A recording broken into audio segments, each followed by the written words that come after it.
Welcome to the AI Automations for Business podcast. We're your hosts, Katie and Noel, and we'll be discussing how you can use AI for your business along with the latest news, updates, and automations to help you stay ahead of the curve, allowing you to grow and scale your business more efficiently. Please be sure to subscribe, and I hope you enjoy this episode. Hello, welcome back to another episode. Hello, I'm Katie, and as always, I've got Noel here with me. Hello, Noel. Hello. What are we talking about this week? Well, I thought we'd go into a bit about creating digital products and how we can hopefully automate that as well. Exciting, very exciting. I really like adding digital products to a business and product suite. I feel like so many business owners are trading time and time for money. So they're spending all these times on calls or creating a service, delivering that service that actually they can't fit in anymore. They can't grow their business. They can't scale it in any way because of that, trading time for money. And usually these people are so knowledgeable, have so much experience that they can create digital products to teach people what they know. So it can be something that's really short, it can be something really in depth, and just kind of put it on your website. You can put it on Etsy, other marketplaces. And yeah, I think I could do with some digital products. Yes. Definitely. Yes. Yeah. I can help you with that. I'm sure you will. Yeah.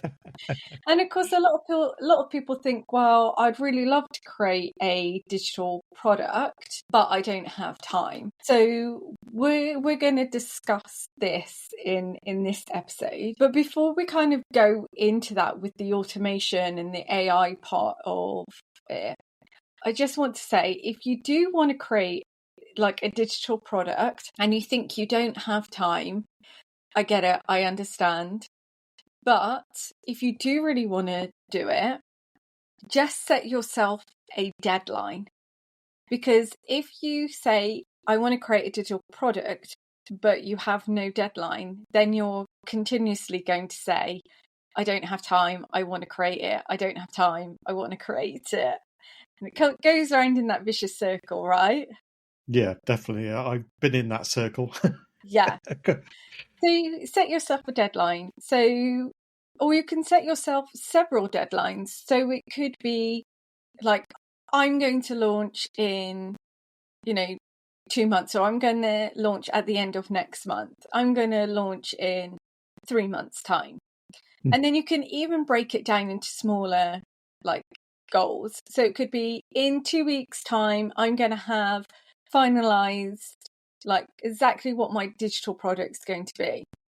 In 3 weeks' time, I'm going to have written, X amount of it. In 4 weeks' time, I'm going to have written all of it. Yeah. In 6 weeks' time, I'm going to have sales copy created.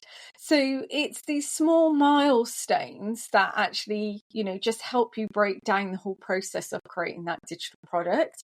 And I feel like instead of saying, I'm going to create a digital product, and you're great, but I don't have time, you're just breaking it down into small manageable chunks that are, suitable for you. So if you're someone that maybe struggles with copy and a deadline is going to really help you, then maybe giving yourself a week to do it might be really helpful. Or if you're someone who loves creating graphics and stuff, and you want to make sure that they're spot on, again, don't give yourself too much time, because I feel like you could always be tweaking and changing it. So again, be right, I'm giving myself a week to do the graphics or to design it, and then after that it's good. Yeah. Can't be tinkering forever. No, you cannot be tinkering forever, because really good is good enough. It does not have to be perfect. And especially like if it's your first digital product, honestly, like I would say most people really don't care how it looks. They just want the information from you.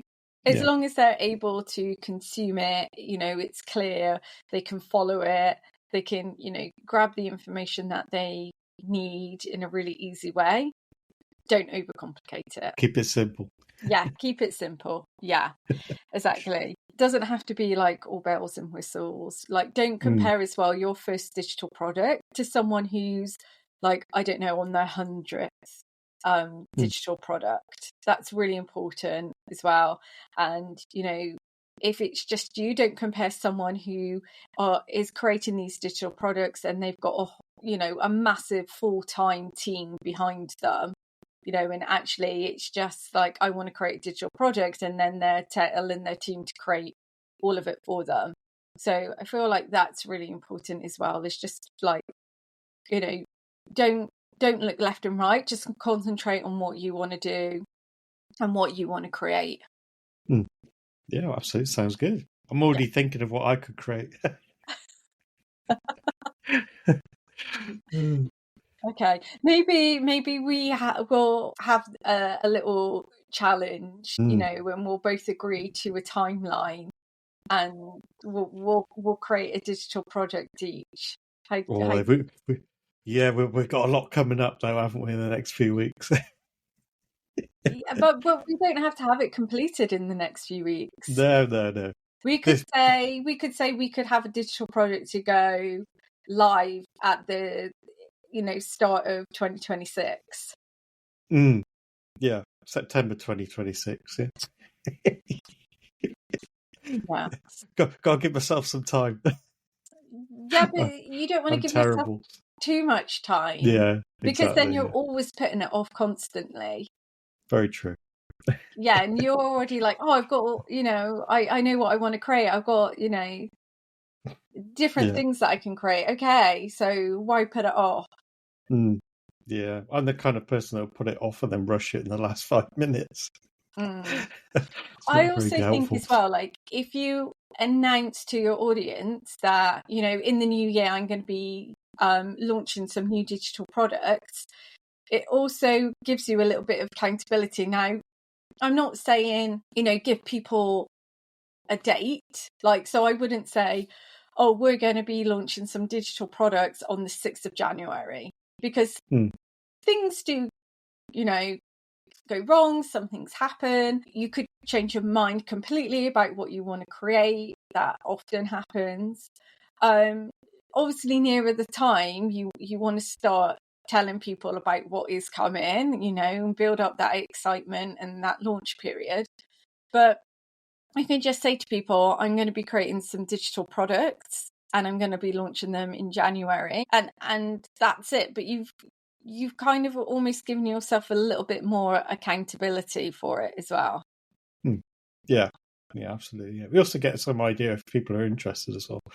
It's always helpful.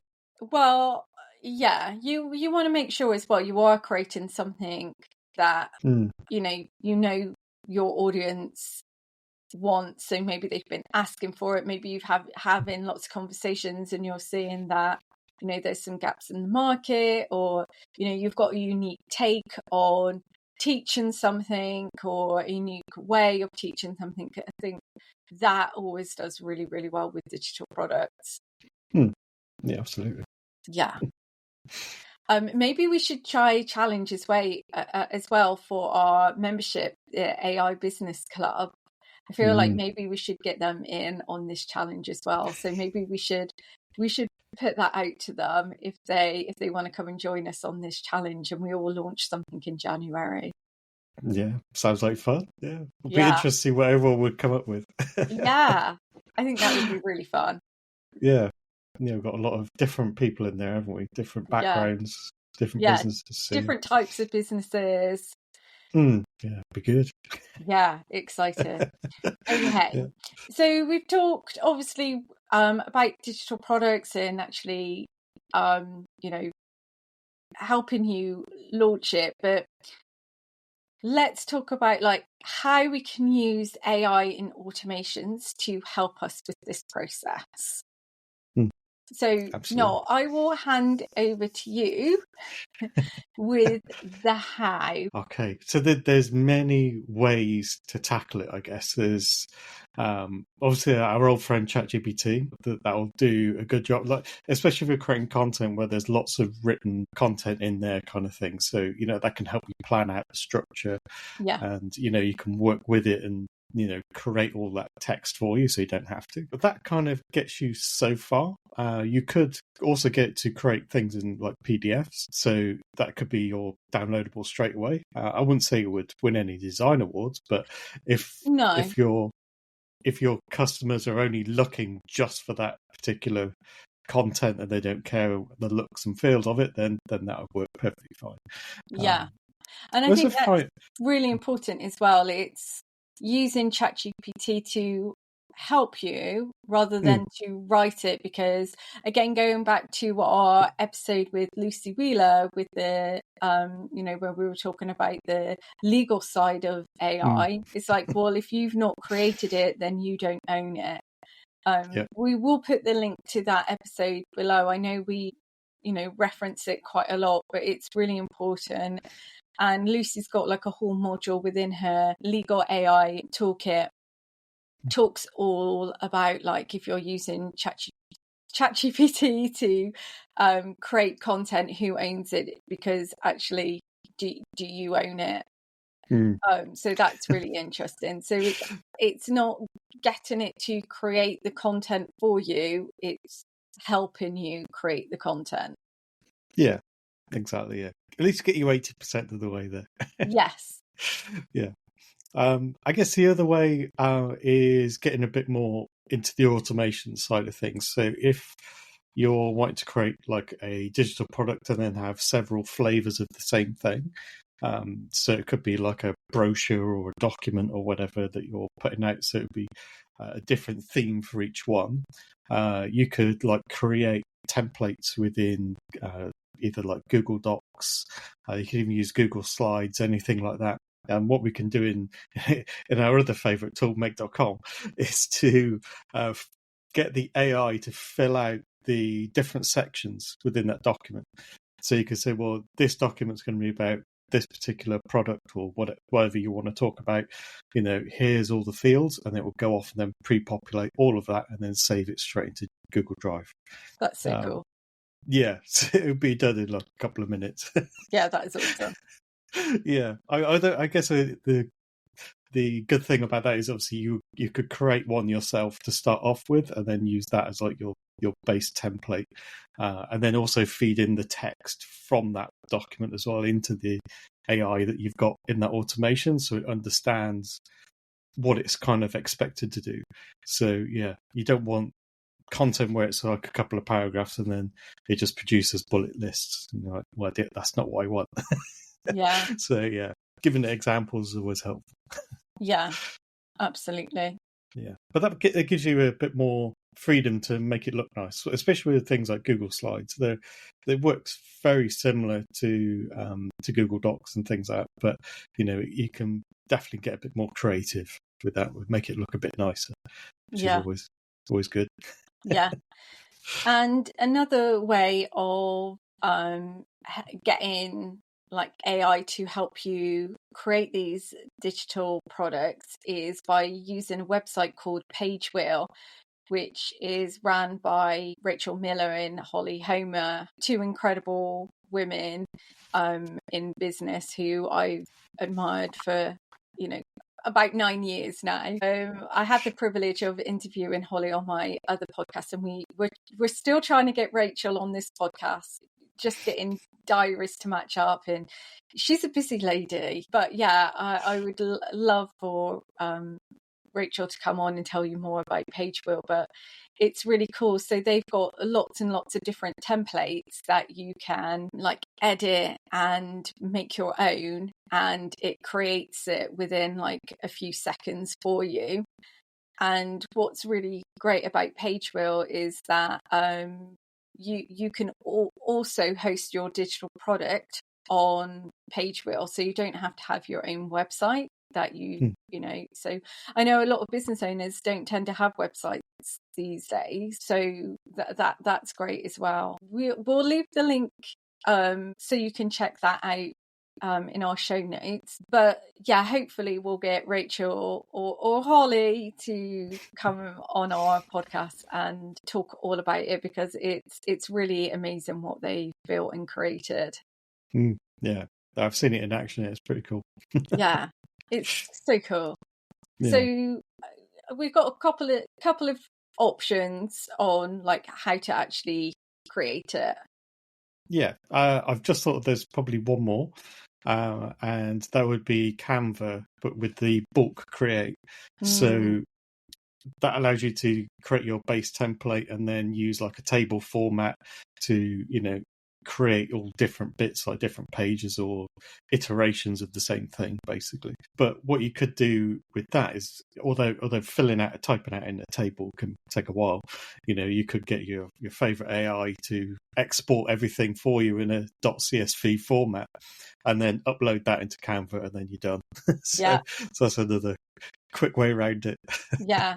That's how like a lot of people who make, like the quote cards or the affirmation cards, that's what they do. So they put like all the affirmations into a spreadsheet and then just upload it into Canva, and it creates like hundreds of graphics within, like a minute for them.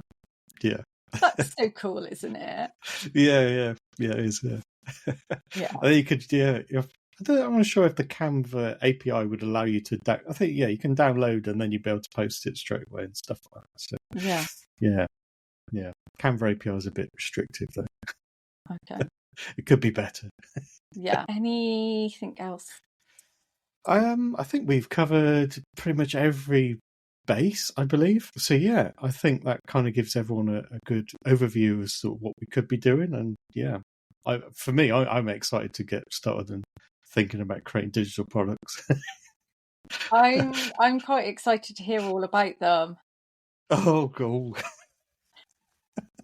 Yeah, see if they ever happen with my procrastination. But yeah, at this time of recording, so we've done a little session where we've recorded a few podcasts all at once because we've got lots of things going on at the moment.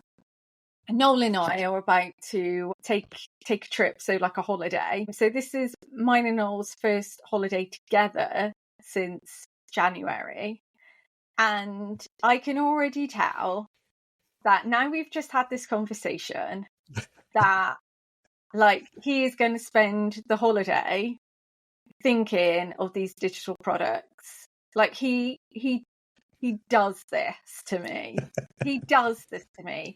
He'll be on the plane and I'll be watching something on Netflix. I'm planning on watching the rest of Ginny and Georgia season 3. I also want to watch. So I like watching stuff on the plane that I wouldn't watch with Noel. So yeah, Ginny and Georgia is going to be one of them. And I just know that Noel's going to have his headphones in. He's going to be listening, I don't know, to something random, but he's not really going to be listening to it. He's just going to be like taking notes about what digital products he's going to be making. And then I guarantee our whole conversation while we're away will be about digital products.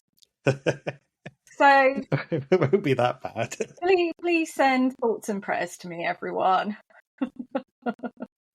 Oh, well, yeah, very true. Yeah, I'll probably have a think about it on the plane, but yeah, there's nothing else better to do on the plane, is there? So yeah, watch rubbish Netflix. Oh no, I'll leave that for you. Oh, well, thank you so much for joining us on this episode. We hope you've really enjoyed it and hope you've learned something from it. If you're planning on creating some digital products, come and tell us what they are. Come and let us know in our free LinkedIn group, AI Automations for Business. Everyone is very welcome to join it. We'll put all of those important links below in the show notes, and we will catch you next time for another episode very soon.